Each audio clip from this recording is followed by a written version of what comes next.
হলো আসলে এটা মহৎ অনুষ্ঠান,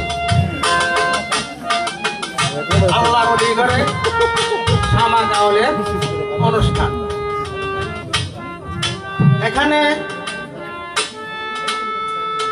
আমার মতন মানুষ এই অনুষ্ঠানে সভাপতি দিছে, আমি আসলে গর্বিত। তারপরেও আমি সর্বপ্রথম আল্লাহ রাসূলের ভক্তি জানাই। তারপরে আমার দাদা গুরু মনসুর শাহ রওজা ভক্তির বন্ধু সালাম জানাই। তারপরে এই পচা দেহটা আমি যার পর শুকিয়ে দিয়েছি সেই বদপাড়ের কান্ডারি আমার রুহুল আলম আল সিস্তিনি নিজাম। এখন বিষয় হলো আমার এখানে সবাই গুরু ভাই, গুরু চাচা, সবার প্রতি আমার একটা অনুরোধ থাকবে। এই জায়গা বাড়ির একটা মহৎ অনুষ্ঠান, যদি কারো কাছে ভালো নাও লাগতে পারে, আমি আল্লাহ রাসূলের কাছে অনুরোধ করি, আপনাদের কাছে অনুরোধ করি, লয় করে উঠিয়ে চলে যাবেন, কোনো আপত্তি নাই। আর যদি ভালো লাগে আল্লাহ রাসূলের কথা শুনে, পীর মুর্শিদের কথা শুনে, মহতের গায়ন শুনে যদি ভালো লাগে, তাহলে আপনারা দয়া করিয়া এই গজলটা শুনবেন।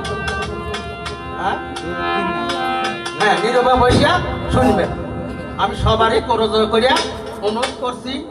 আর একটা কাজ হলো, আমার এখানে যত ভক্তবৃন্দ আছেন সবার প্রতি আমার একটা ভক্তি। সবার প্রথম আমার গুরু, তারপরে আমার গুরু ভাই চাচা করে আমার একটা ভক্তি।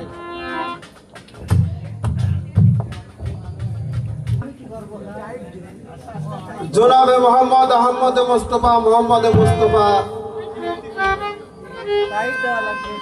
হযরত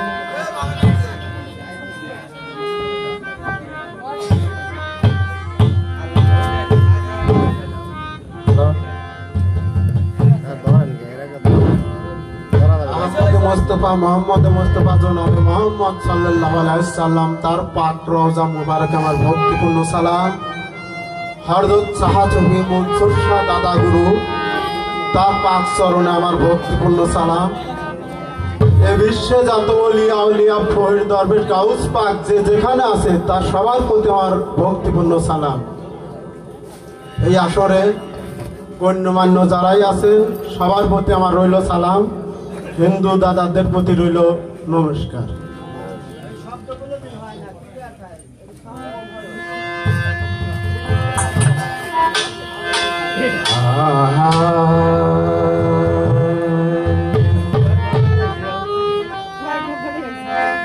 আনের দয়া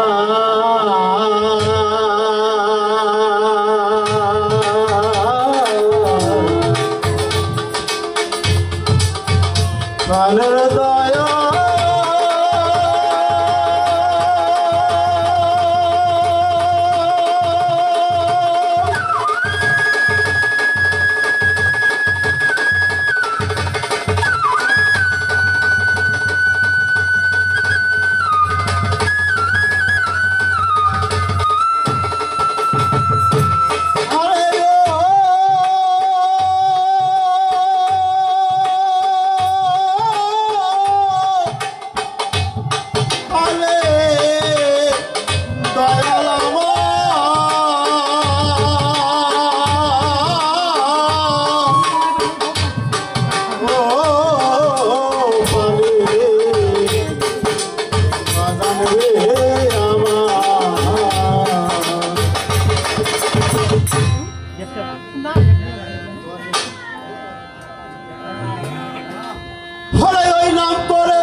ওয়াহদাহু লা শারীকা লাহ লা ইলাহা ইল্লাল্লাহু ওয়াহদাহু লা শারীকা লাহ